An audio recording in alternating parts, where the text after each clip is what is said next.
Comics and powered by the Red 5 Network. For more, visit red5.bio.link.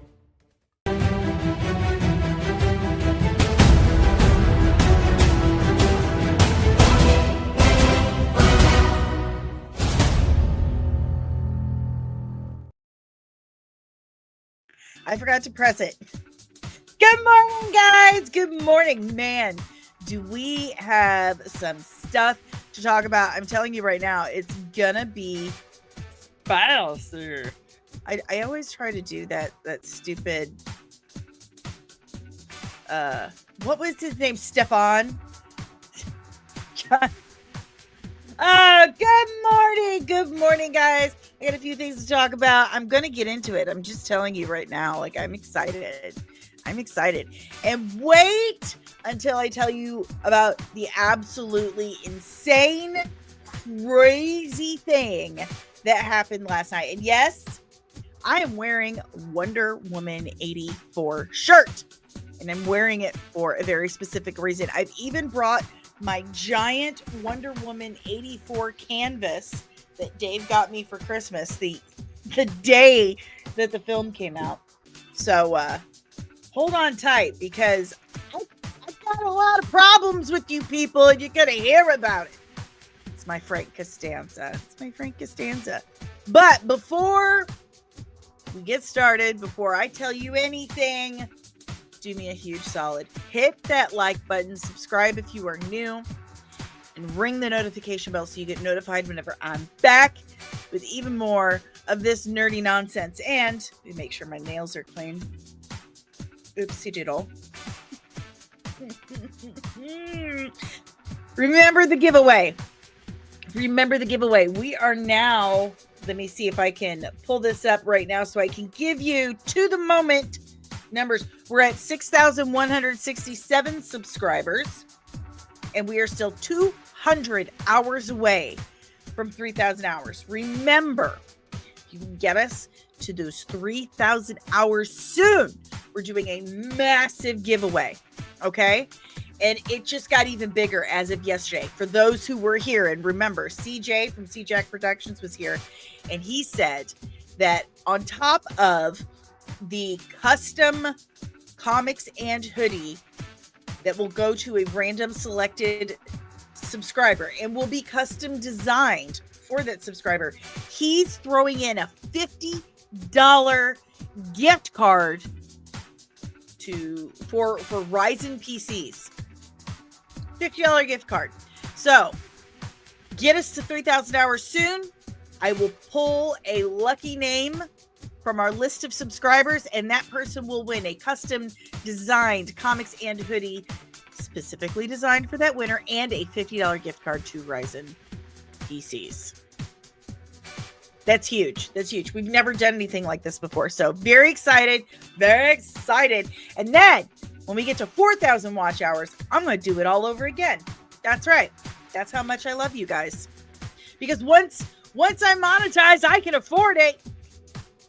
But again, help support the channel in the easiest, freest way possible. Like, subscribe, ring the notification bell, leave a comment, share it out to your friends, all that good stuff. And if you want to support in other ways, you can scan that QR code right there. It takes you to buymeacoffee.com/comicsandmua. You can tip as little or as much as you like to help support the channel. Anyway, good morning, Nerdling Deranged Lunatic. Good morning, Nerdling First Class Contributing Producer Kino Reviews. Good morning, Patricia Barrett. And thank you for contributing to the channel. Buenos dias, Fernando. Good morning, Derby Entertainment. Hello. Good morning, Jaden Bird. Good morning, Dingus Dan. Good morning, Somar. All right, guys.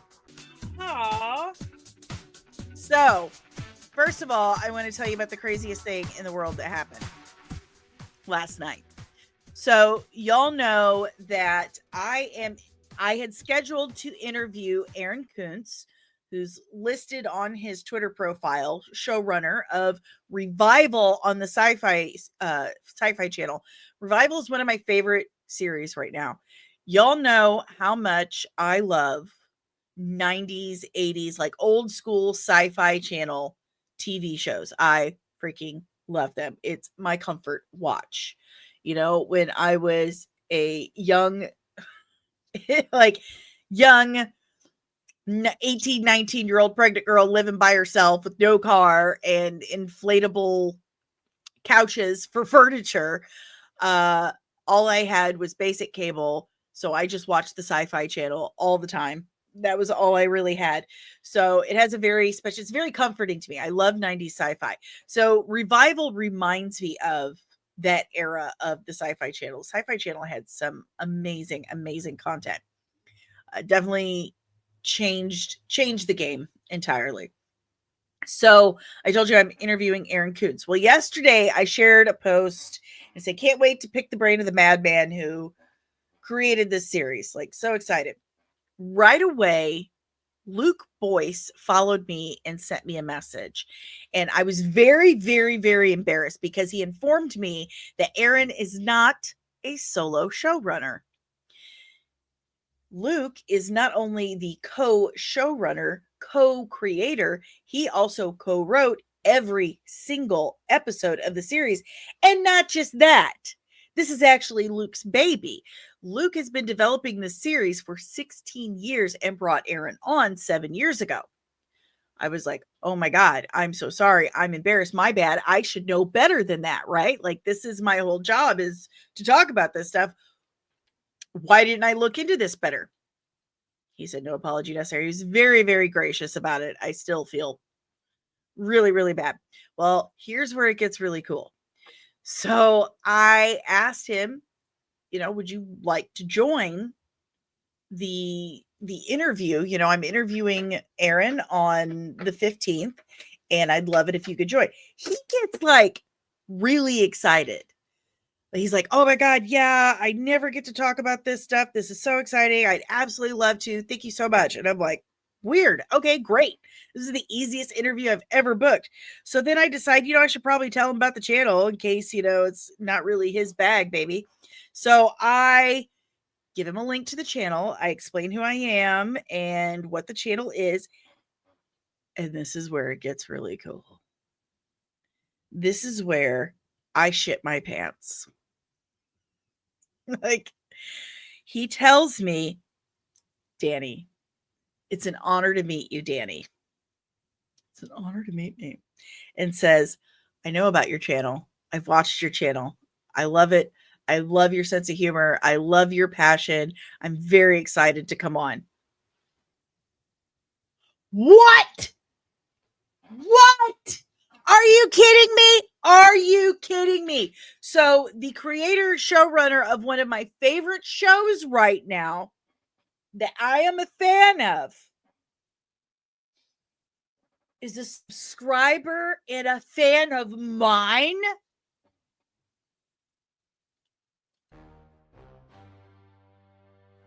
Are you kidding me? How does that happen? Like, how does that happen? I thought only you guys knew about me. I thought only you guys knew about me. Good morning, Nerdling First Class Backyard TARDIS. Good morning, Bryce Evans. Yes, I did have the interview with Bo DeMaio about 2 weeks ago, I think. It is definitely up on the channel. Check it out. It's about 4,000 views now. It's doing really well. Other channels have covered it, like Gothic Therapy, and what was this other channel? I can't remember the name of them, but it was really cool. That was really like flattering to have other channels cover my work. But the showrunner, the creator of Revival, is a subscriber of Comics and a fan. Hi, Luke. Good morning. If you're watching, you absolutely blew my mind. That's the coolest thing that has happened to date as a YouTuber. for the first time, my boyfriend was like, not bad. Good job, Smurf. I called my sister. Like, I was like, you're not going to believe me. This Samar, when did he watch the channel? I don't see you. Where you at? Where you at? I cannot wait to do this interview now. I'm going to be falling over myself. This is so wild. So wild. I'm just beyond excited. So get ready, guys. Get ready. And we can fucking cuss now. Probably really bad news for Penny and my friend Tabitha, but remember, 200 hours away, 200 hours away. Get those views going. So big thanks to Luke Boyce for making me feel real good about myself and real good about the channel, because I am kind of questioning his taste now, but it's fine. I still like his show. All right, guys. So let's talk about why I'm wearing this shirt. Why I'm wearing this shirt. And it looks like I do have some hair color stains on it. Listen, I owned a salon. I was a hairstylist for like 20 years. I'm retired now for health reasons. And everything I own to this day still has like either hair color on it or the or plaster or silicone from doing special effects. Good morning, Loki. Shh. Shh. Hold on. Wrong finger. Shh. So here's the thing. Last night, someone shared with me, I gotta quit touching my hair. I get anxious and I touch my hair. Last night, someone shared with me something that just really had to be seen to be believed. So we all know that the Snyder dudes, the Snyder cult people, okay, we have established there's a difference between Snyder fans and Snyder cult. We all know they're having a real hard time right now. Superman, James Gunn's Superman has made more money than Man of Steel. Good morning, Alfonso. Good morning. We all know that, you know, Superman is now the highest grossing solo Superman film. And they're having a real hard time with that. They've asked to recount tickets sales that they think it's a lie. Good morning, Maria. You just missed the coolest story. I'll recap in a minute. So we all know they're having a hard time and they're getting real nasty. Well, there's this video of this guy, and I hazard to actually pull it up. I don't know if I should. Because this guy, he's wearing a Superman shirt from the new, you know, James Gunn thing. Here we go. Here it is. He's wearing the new one. And I'm going to just show you guys. Okay. Here we go. This is the Superman that we need. This is the Superman that we need. This is the S. I hate this. Look back here. Look back here. Alex Ross, Superman, okay, which inspired this logo, okay? Good morning, FX Star-Lord. So, anyway, we've got Alex Ross art in the background, which this was inspired by Alex Ross art, okay? This is the Superman that we need. Good morning, Red. This is the S. I hate this S. It fills me with such rage. It's an Alex Ross S. You have Alex Ross art on the wall.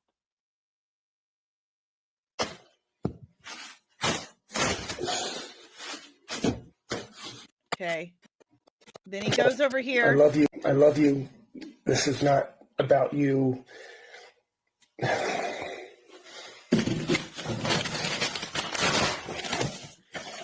So I like crypto, but guilty by association. all this stuff, he has all this stuff that he has bought. Okay, he's got the popcorn bucket, the cups. He's got action figures. He's bought all of this merch. He's bought all of it. No. Can't forget about him. A Funko Pop. Like $100 or more of. All we have now is what's come before, and the comic books. All we have are the comic books. You were wearing a comic book accurate S. You're clearly a fan of Alex Ross. You have Alex Ross art hanging up in the background. Do I have to go get my I should have had my Kingdom Come book here, because the S is designed off of the Alex Ross Kingdom Come art. And you're saying all we have are the comic books. Yeah, it's from the freaking comic book, dude. But the fact that you spent all this money on all, like, he even tears up more. All this money you spent on him. All this stuff just to destroy it on camera in some. It's just right. How about he's paying tribute to Hulk Hogan? But yeah, we're living in an age where people are struggling to get by. People are starving. World War III could break out at any single moment.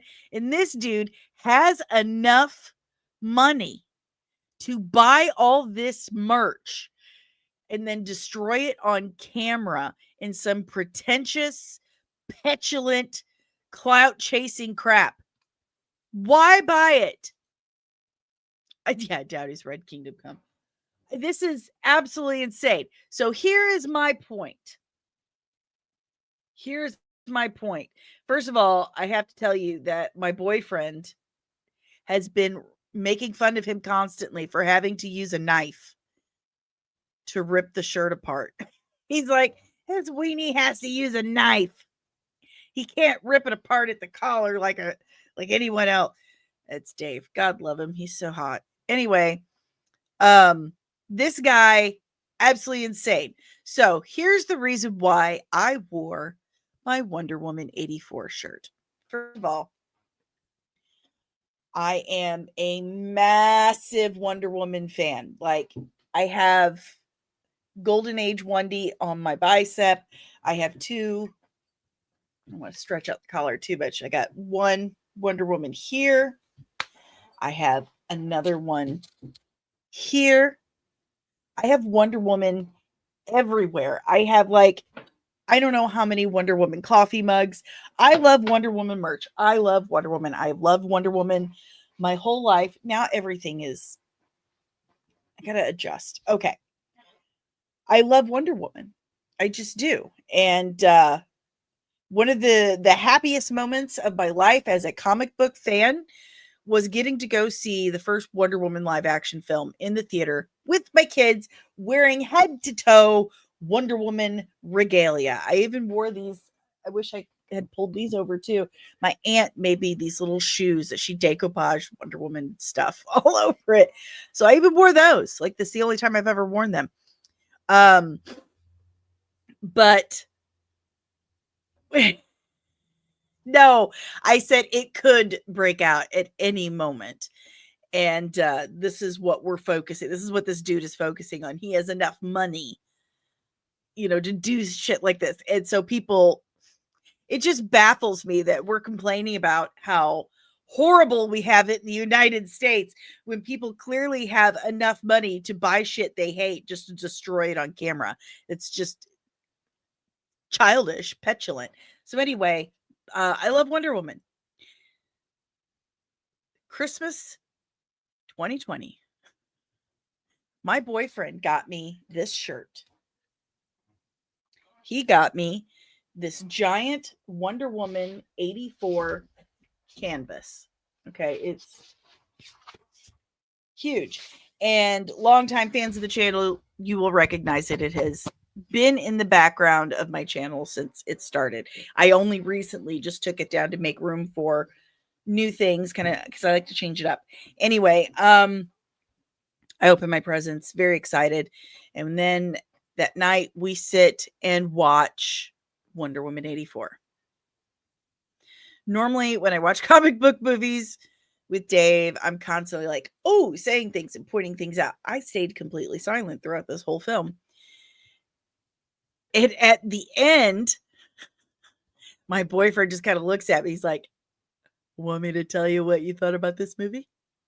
Like, that movie was hot, rolling garbage. It was just so terrible. That was not Wonder Woman at all. They turned her into a whiny, lovelorn girl who had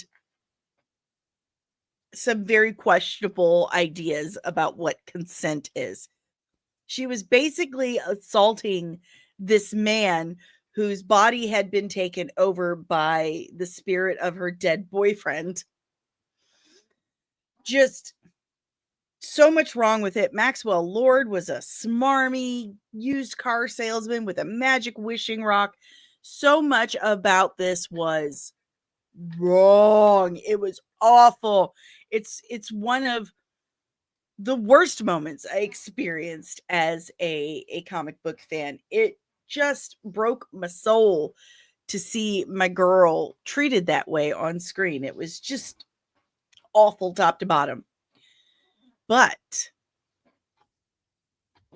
did I get rid of this merch? Did I rip apart my Wonder Woman 84 shirt? Did I burn in effigy my Wonder Woman 84 canvas? No.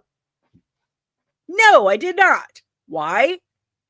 One, they were gifts from the love of my life, and he spent his hard-earned money on those things. Why would I do that? That's selfish. That's petulant. It's just absolutely childish. It's terrible.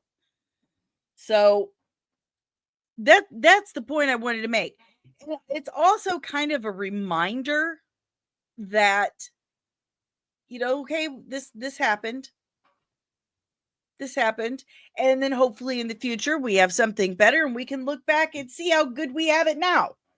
But either way, I'm not gonna sit there and trash actual things that someone spent money on, me or anyone else. That's, I mean, if anything, maybe someone else who actually liked the movie would enjoy these things.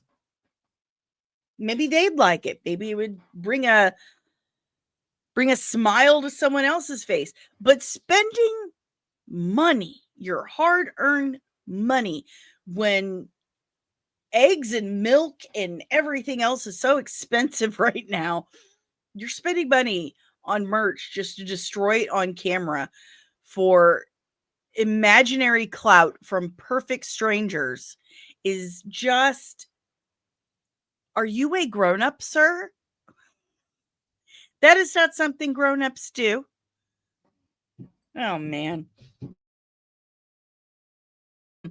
And I know this man has family. He has friends. But he should have thought about that before he made such a public, embarrassing display. The secondhand embarrassment is just so real. Like, seriously, get it together. It's just a movie. It's just a movie. And if you didn't like it, you shouldn't have told the studio that you super liked it by buying all that merch and putting more money into the pockets of James Gunn, Warner Brothers, and DC Studios. Again, if you don't like something, don't share stuff about it. Don't go see it. Don't spend money on it. Because all you're doing is some guy in an accounting department going on, oh, this this merch is really going off the shelves. Oh, the ticket sales are great. They must love this. You dumbasses. Stop it. You can't take any of these people seriously. You can't. Exactly. He didn't give any specific reason why he didn't like it. Just like ripping it apart. What a child. Good morning, Penny. Jaden says, I cried in the theaters to see David Cornsweat as Superman flying. He disrespect James Gunn, DCU. Tom King is a hack, says Sean Stackhouse. I mean, he's not the best. But I do like Woman of Tomorrow. But thankfully, he didn't write that whole thing. Kino, I did not destroy my merch when Schumacher put nips on Batman. And he was insistent about those nips. Like, seriously, make them bigger, rounder, pointier. Yeah, he was really, that's where Schumacher comes from, is costume design. Jalen, I'm starting to feel like DC fandom will never heal.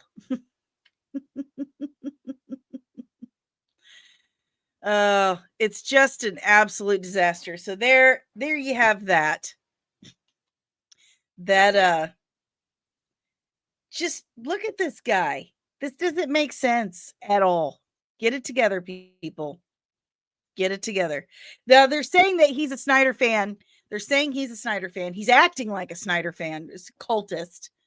But someone popped in the comments and said, he's a friend of mine. He's not a Snyder cultist. He's just a Superman fan. Well, if you're a Superman fan, you would have actually enjoyed that movie because he was very Superman. Jalen, Tom King has to be the most 50-50 comic artist writer. Yeah, he's just like there. Sometimes he does good. Other times he does not. So there you go. So there's that. M3 did point out the Alex Ross. Like, he's clearly a fan of Alex Ross. And this is the Alex Ross S, which inspired the James Gunn S. So there you have it. All right, guys, let's move on. I'm in the wrong thing. I'm on notifications. Okay, so where are my bookmarks? There we go. Yes, but the Snyder cultists are saying we need to recount those, that they're not true. Yeah, why destroy that doesn't make any sense. Sell it, if anything. I mean, I've never been able to sell any of mine. I've had them stolen. Had them all stolen. I had some awesome Wonder Woman merch, and someone stole all of it and pawned it, and the pawn shop wouldn't give it back. Awful. So here's the thing about Superman and Fantastic Four is, I may have been wrong that Superman's a $1 billion movie. I was wrong about that. It's not going to hit $1 billion. However, I was right that I felt more people were more excited about Superman than they were Fantastic Four. Superman has still outperformed Fantastic Four. Now, it's only by a few $1 million. It sounds so ridiculous to say, but it's still, doing better than them. Now, there's this, see if I can find it. These guys, Cosmic Book News. News. It says news. Okay, so they posted this. This is what's absolutely insane to me. Oh my God. When you're saying Superman is beating Man of Steel at the bottom, are you adjusting for inflation? If I never have to hear adjusted for inflation and legs again, just ridiculous. So these guys, they use the term the shills and shilling like 20 times in this post. So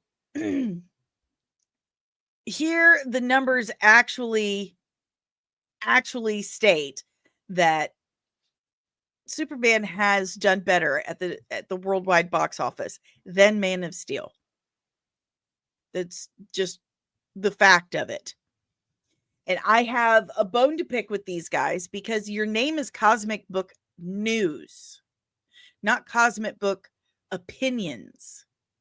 So if you're going to report on factual things, then you need to be unbiased about it. But if you're going to be biased and give your personal opinion, you need to either say so, that this is an editorial, this is an op-ed, or you just need to change your whole premise, because this isn't news. This is an opinion right here. Zack Snyder wins. It's a Snyder cult account that's disguising itself as news, saying Superman box office hasn't passed Man of Steel and likely won't ever. Backyard Tars, probably former Kotaku writers. Yeah. Loki, money grossed versus ticket price might be an argument, but no one wants to have that. Just opinions about a 10-year-old movie. I mean, come on. This is just the shills be shillin', as it's claimed that James Gunn's Superman has passed Zack Snyder's Man of Steel at the domestic box office. The shills are acting like it's a win in desperate attempt to make Gunn's Superman look better than it really is. But as I told you, James Gunn's Superman is coming nowhere near Zack Snyder's Man of Steel. I mean, this isn't news. This is an opinion piece. And anyone who uses the words shill, be shillin', shill, Zack Snyder wins, not to be taken seriously. You cannot take this seriously. And this right here, and the guy ripping his shirt, is exactly everything that is wrong with the fandom. And it is perpetuating this divide. Attacking people for their preferences, for their opinions on subjective art is absolutely the complete opposite of news. One moment, please. I am so sorry.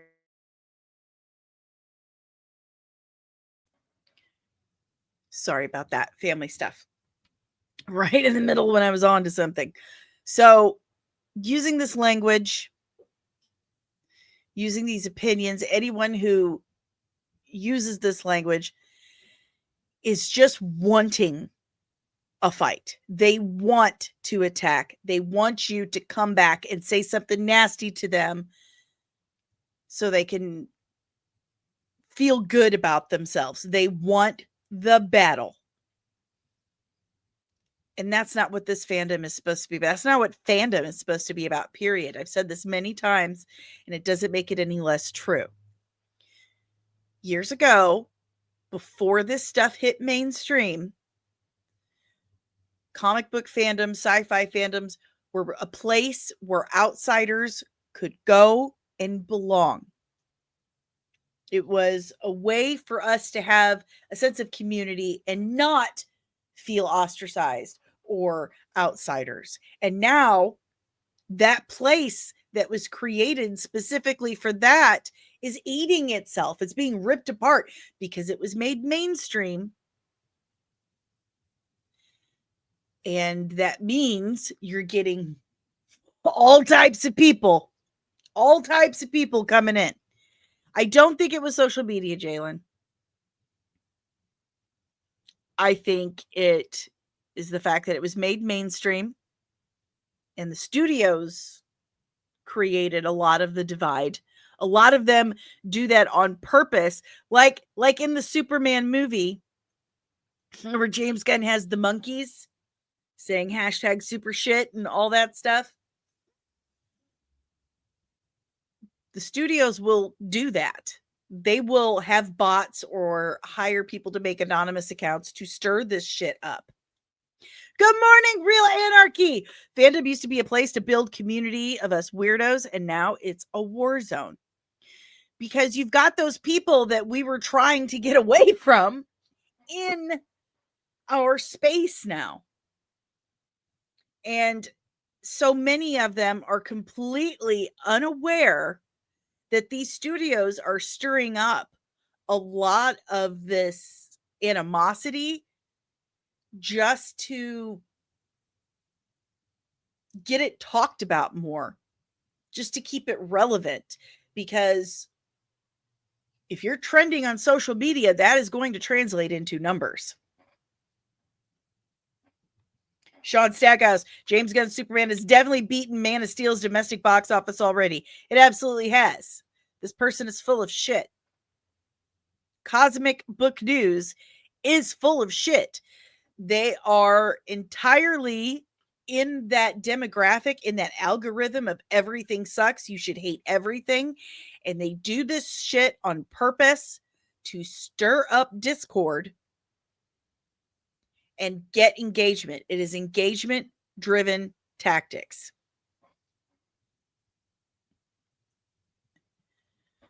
You cannot take any of it seriously. And the only way to get rid of it is to not engage with it at all. I know I'm doing the opposite of that right now, but it's for a reason. If they honestly hate this stuff, yeah, it's rage baiting. If they honestly hate this stuff, if you honestly hate things, then don't engage at all. Don't talk about it. Don't look at it more for a second. Don't, because that's an impression. Don't click on it. Don't like it. Don't share it. Nothing. Because that will drop their engagement and the algorithm will eventually drop it. But the more people share this stuff, the more they engage with it, the more they fall for the rage bait, the more prevalent this will become. And that's why they do it. For the engagement, for the clout. And it's the same for them with the Marvel stuff too. This is the biggest lie they have told to date. The Fantastic Four bombs with target audience, women and families. They have a whole article about it. They're claiming that here we go, folks. It's learned that the Fantastic Four First Steps is coming up short in terms of nailing down its target audience with women and even families. Once again, only fanboys are showing up. Yep, women rejected the female Silver Surfer and Sue Storm. Even families didn't show up as much. All the while, Sue Storm said it's about family. It again proves that Kevin Feige, Disney, and Marvel don't have a clue and continue to cater to a non-existent fan base, all the while ignoring their bread and butter. What's your bread and butter then, bitch? What is it? If the fanboys are going, what's their bread and butter? The percentage of families that went to see Marvel's Fantastic Four was 17%, compared to the average 21% and Superman's 31%. Did you like Superman or not? Is it doing well or not?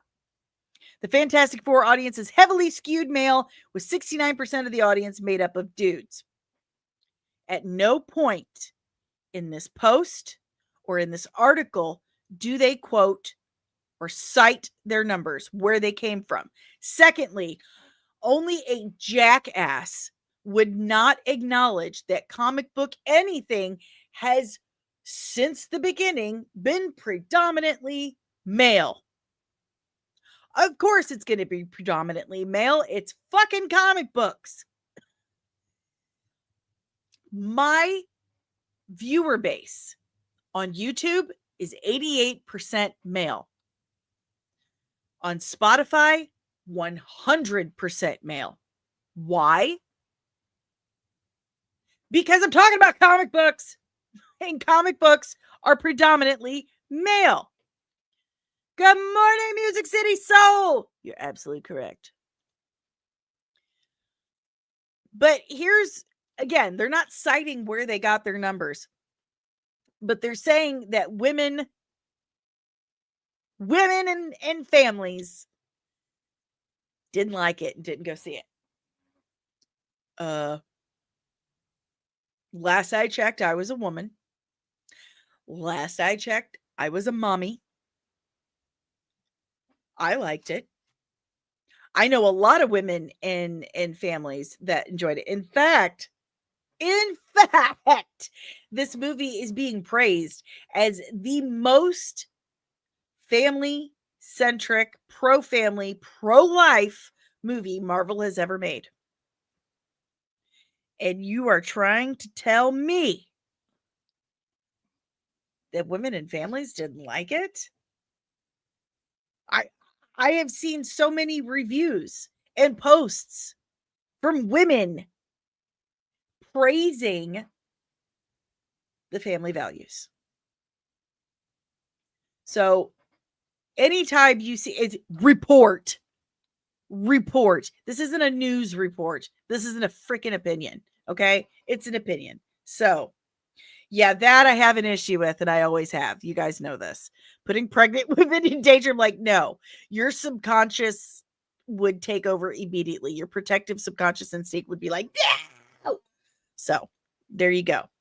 These guys are idiots. I followed them to get this information. I am now unfollowing. I might block them because I don't want to see this shit. It's not helpful. It's not helpful to the fandom. It's not giving you guys accurate information at all. So don't fall for this stuff anymore. They suck. They're not real fans, and they're not unbiased by any means.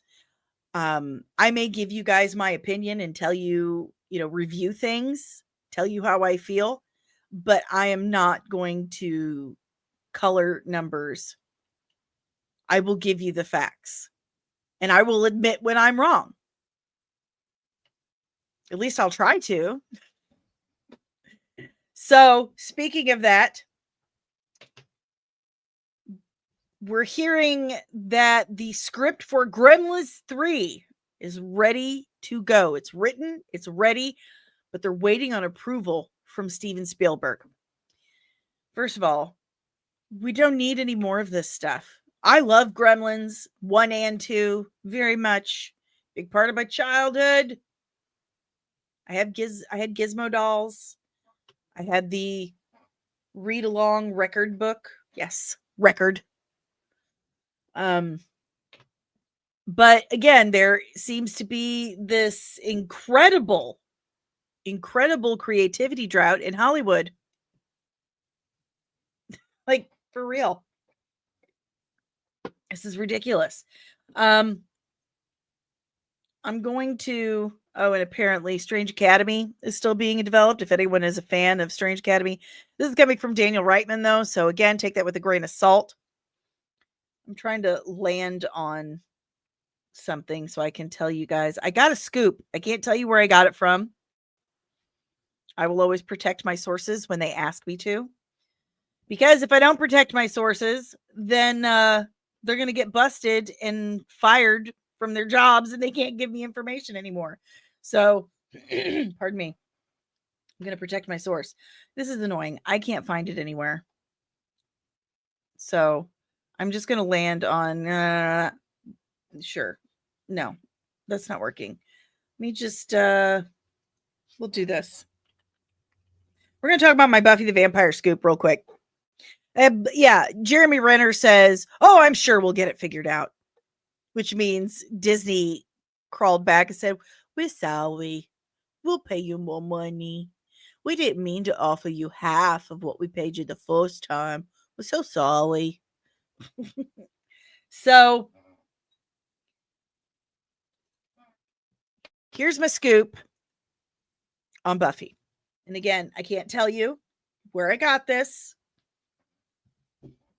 I have to make sure they are kept private so I don't lose that source.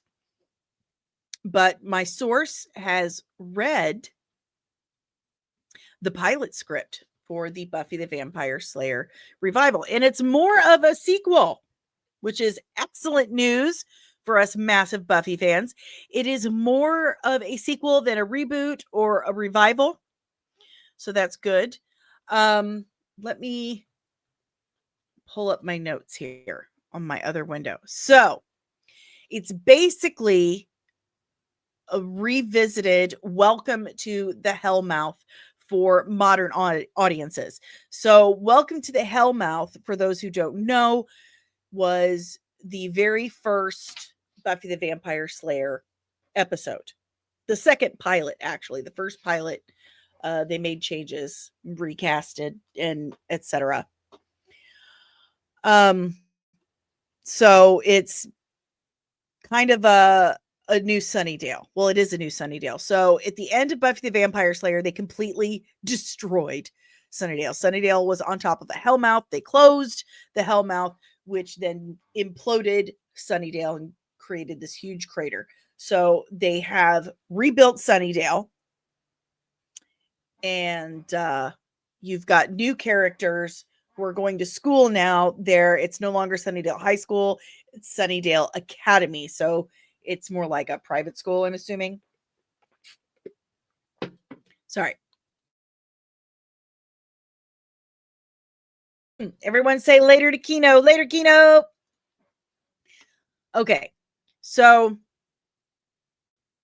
there's a new mayor, which the mayor is always, a problem in Sunnydale, obviously. Sunnydale High School is now Sunnydale Academy. And we're getting a Shumash character. Now, in I think it was season 4 of Buffy, it was their Thanksgiving episode. There was a spirit of vengeance from the Shumash tribe. And so now we're getting a character based on that. They are bringing back original characters. Sarah Michelle Gellar is starring alongside, let me pull up the whole cast list for you guys, because we talked about this the other day. The little girl who played Miss Wong in Severance season 2, she's in it as well. Vampire Slayer revival. Okay.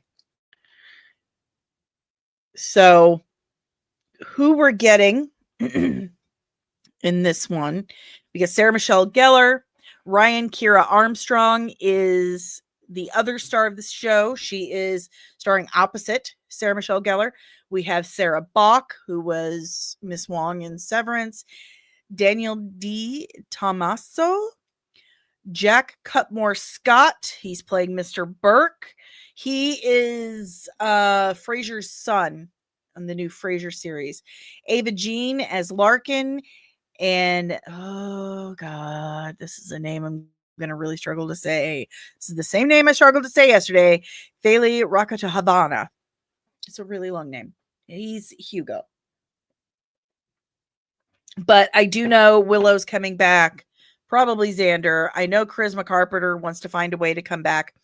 So we've got original Buffy characters and new characters. So what is being kind of speculated is that Nova, who Ryan Kira Armstrong is playing, and you'll recognize her. Ryan Kira Armstrong was Fern in Skeleton Crew. She was amazing, just really good in that.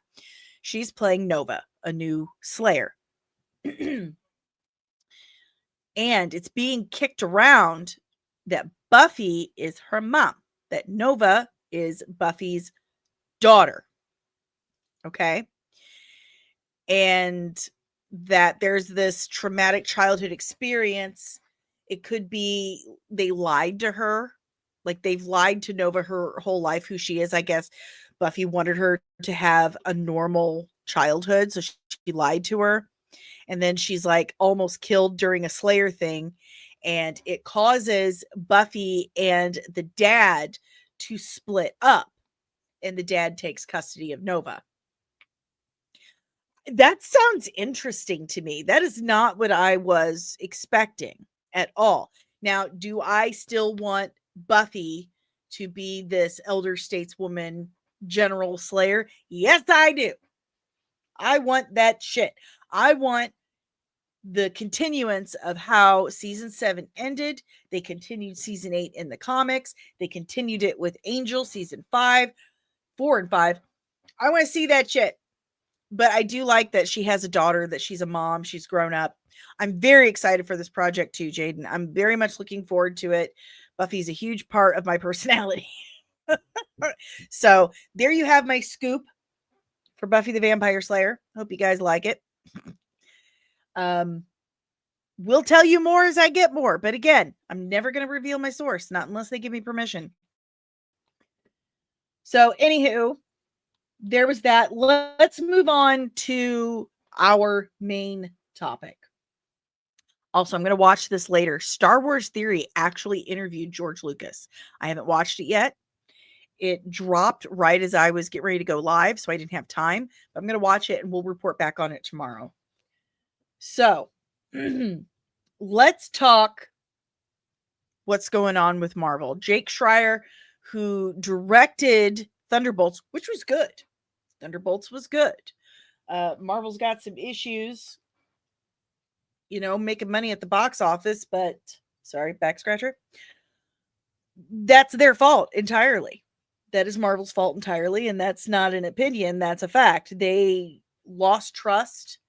They put out too many subpar movies and TV shows, especially TV shows. And they lost a lot of their audience. That's just something that happens, just like YouTube. YouTube warns you, try not to put out too much subpar, low quality content because the algorithm will drop you. So it's probably what happened to me the first couple of years. Yeah, thumbnail game really wasn't up there.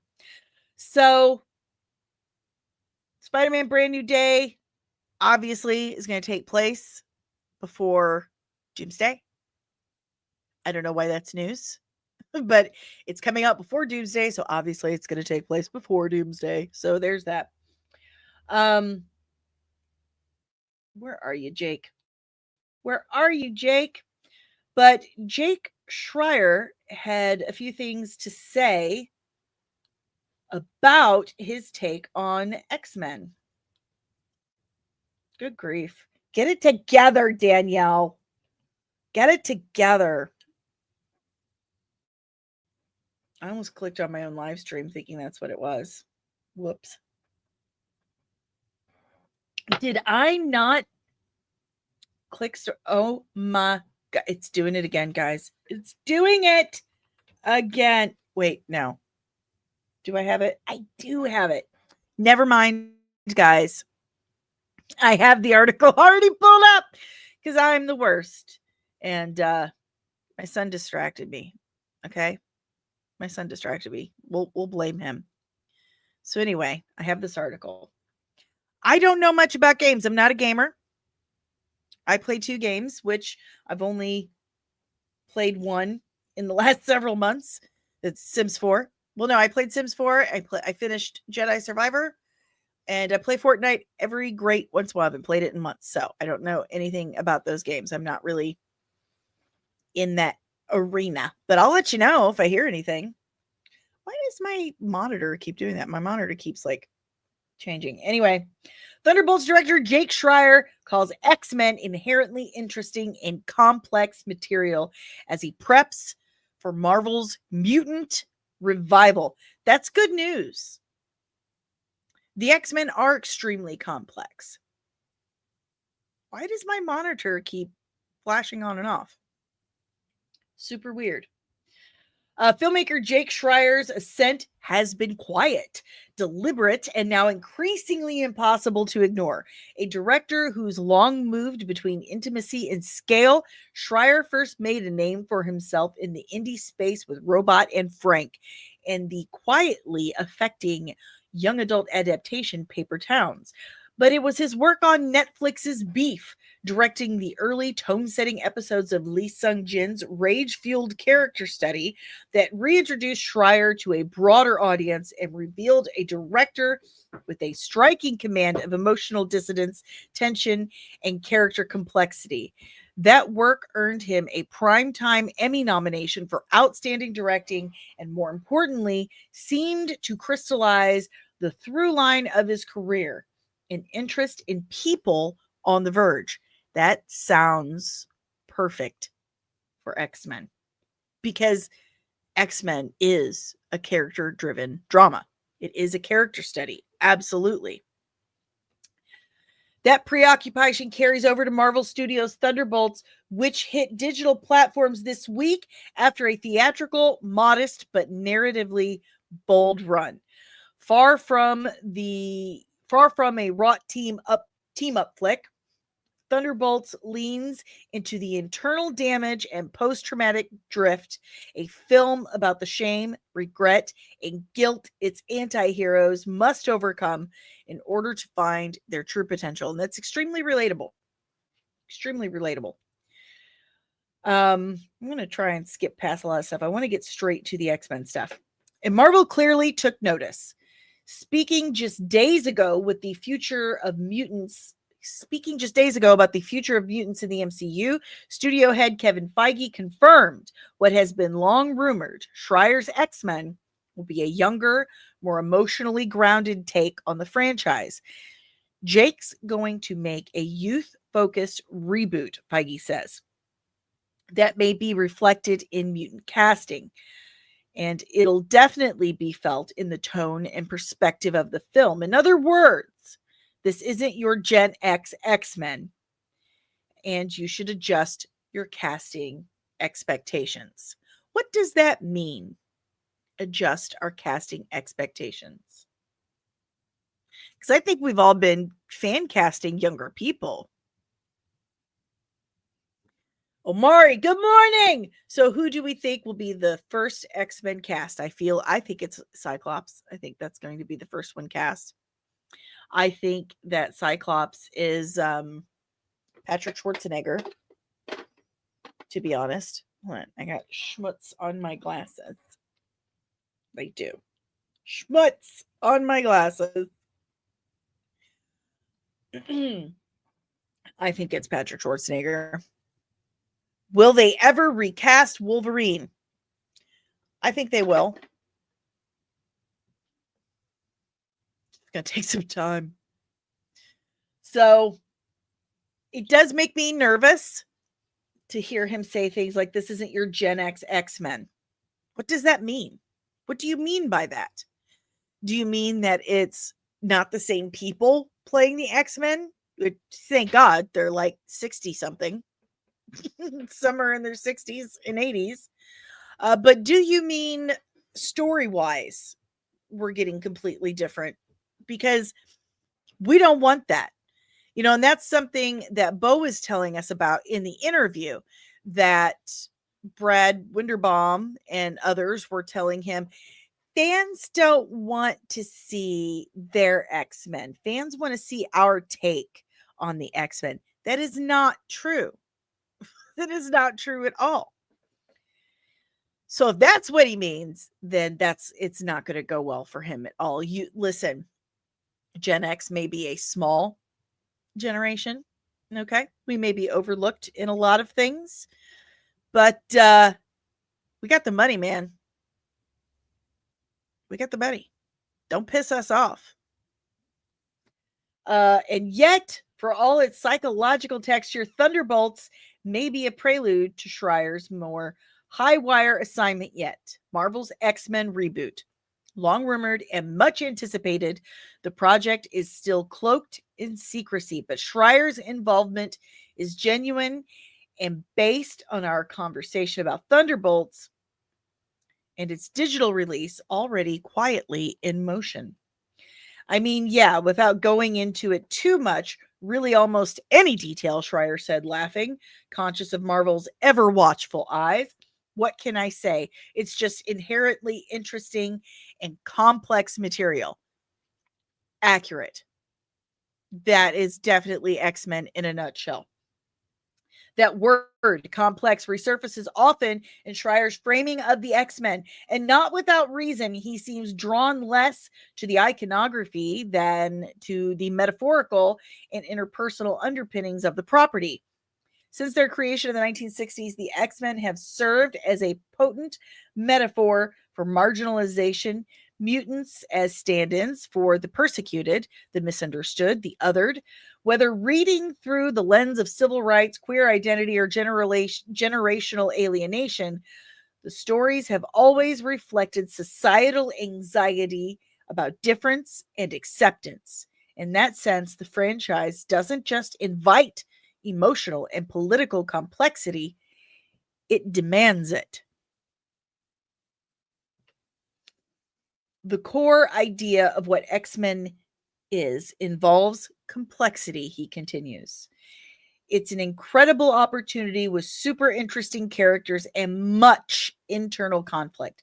These characters are wrestling with their identity and place in the world that's inherently interesting and complex material. See, what makes the X-Men so different is they were not made this way. They were not forced into some machine and turned like this, or their parents were in some kind of explosion and, it altered their DNA. They are human evolution. They were born this way. Definitely something I can relate to. I mean, I'm literally a mutant. The day I discovered, I remember it, I was in science class, 12 years old, 7th grade science class, and I'm reading about genetic mutations, and I discovered, oh my God, I'm a mutant. And you hear do play in your head. I was very excited about that. But anyway, not the cool kind of mutant though. It's telling that Schreier is thinking in terms of character before canon. Uh-oh.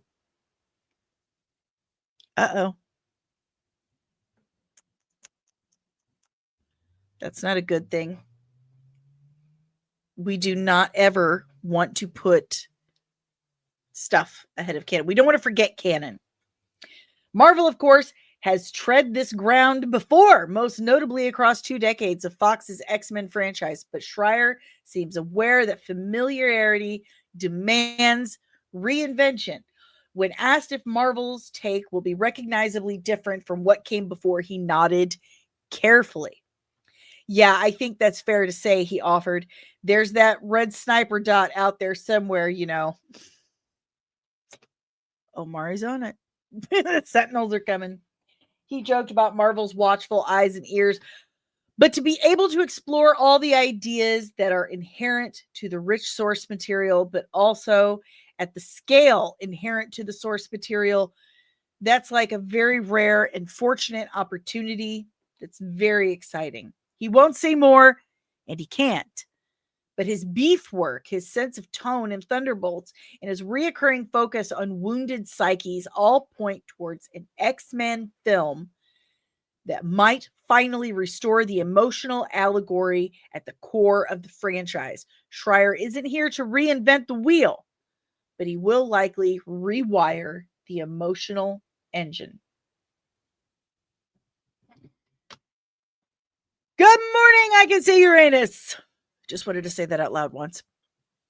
Anyway, I think the nuts and bolts of that is promising. The nuts and bolts being that he is good with character-driven emotional drama, which is what X-Men truly is at its core. He recognizes and understands the complexity of these characters and these stories. However, the interviewer, who is, get this name out here. This is the playlist.net, by the way. He was interviewed by Rodrigo Perez. Rodrigo is saying, and it's not Jake that said it, Rodrigo is saying character before canon. That is troubling. We don't want to hear things like that. And Feige saying this is not your Gen X X-Men, so adjust your expectations. That is troubling. So what we've got here is kind of a good news, bad news situation, at least in my humble opinion. I like that we're focusing on the complexity. I like that he understands the assignment when it comes to the characters. But the things that Feige and Rodrigo Perez is saying trouble me. Tom Riley, thought the X stood for Gen X. So, what do you guys think? Do you have any questions, comments, emotional outbursts in the out there in the chat land? Leave it in the chat. If you have any feelings, strong or otherwise, about Jake Schreier and his tackling our beloved X-Men, let me know. Let me know. And for those who missed it,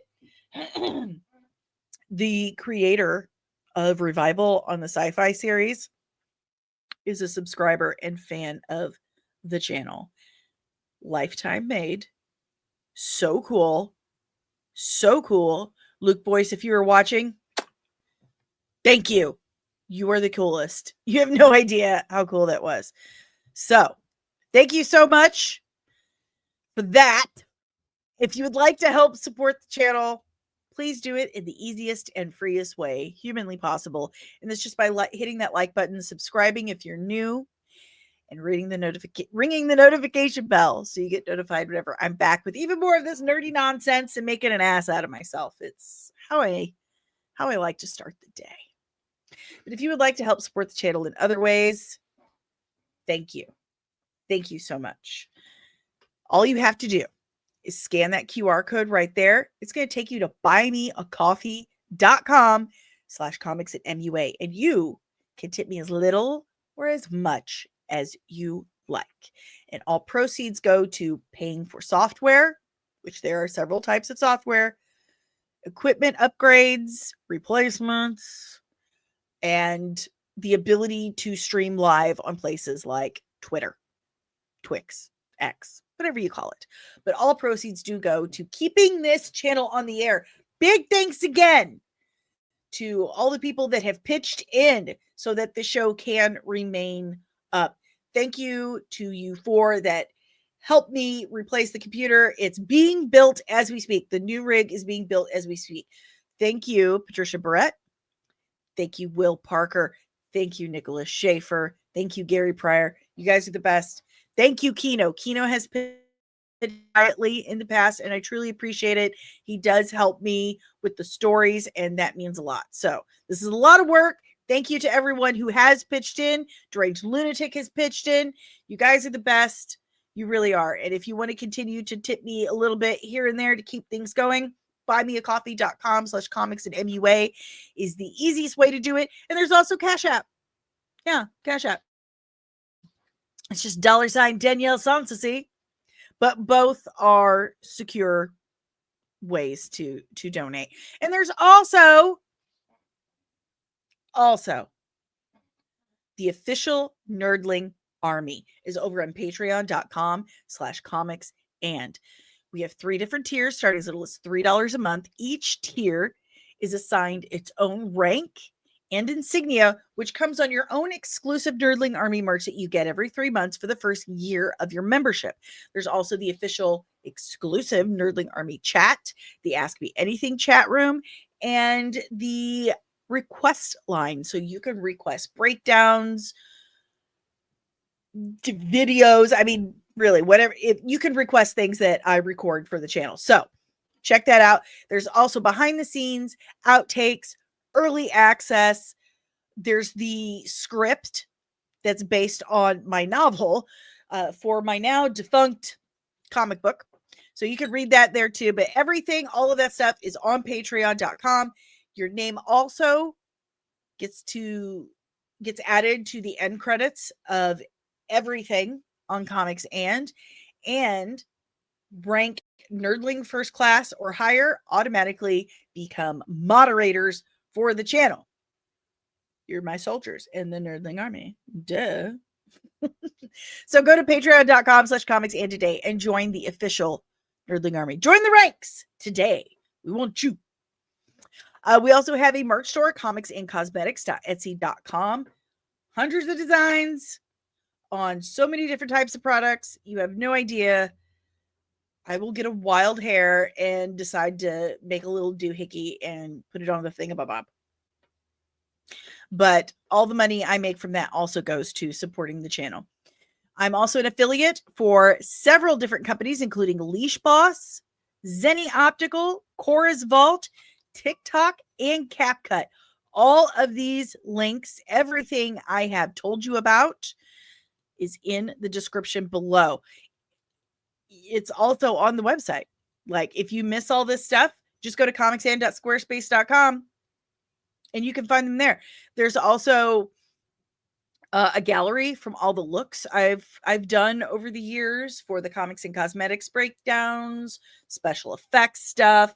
It's all there. All my reviews, everything. This podcast is also powered by the Red 5 Network. We are a collection of exclusively nerdy podcasters and content creators here to educate and entertain you. So if you like this podcast, chances are you are going to like more of what the Red 5 Network has to offer you. So go to red5.bio.link today to discover more of your Red 5 Network. Yes. And I lost it. There we go. Oh, Jaden, that is the nicest thing in the whole wide world. Thank you. Thank you so much. That's really sweet of you. I appreciate that. Stan Lee, their leader, is Professor Xavier. They have extra powers, so call him the X-Men. That's so funny. That's funny. All right, guys, that's all I got for you today. Make sure you have your notification bell rung because interview with the creators of Revival is coming soon in the next couple of weeks. I'm very excited about that. I'm so excited. I am working on a Supergirl breakdown right now. I started writing it yesterday. Started designing the look. Very excited about that one. She's got a really complicated history. It's ridiculous. So anyway, but remember, watch hours. We're 200 watch hours away from the drawing. So keep going, guys. You guys are the best. Have a wonderful day. I will see you tomorrow. And don't forget, keep your eyes peeled because Disney and Kathleen Kennedy are gonna get you.